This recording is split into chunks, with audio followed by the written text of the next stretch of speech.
বাবান, তুমি কার দুনিয়া? কার দুনিয়া তুমি? হ্যাঁ, বলো বলো, তুমি কার দুনিয়া?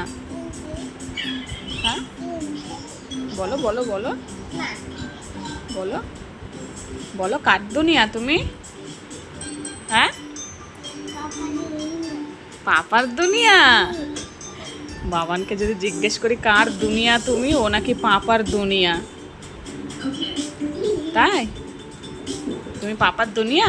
আর আমি ওকে এখন ভাত খাওয়াচ্ছি। ওর পাপার আজকে ডিউটি আছে, নাইট ডিউটি। তো ও বলছে মা পাপা কোথায় গেল, ও মনে করছে এখন খেতে বসে। এই ওরকম করে না, জলে ভিজে যাচ্ছে গেঞ্জি। নাও খাও, এবার খাও। খেলো না, তাই একা একাই বলছে মা আমি পাপার দুনিয়া। এই যে বাবান, এই যে দুষ্টুমি করে না, আসো খেয়ে নাও এবার। চলে এসো চলে এসো, আচ্ছা আচ্ছা আচ্ছা আচ্ছা, খেয়ে নাও।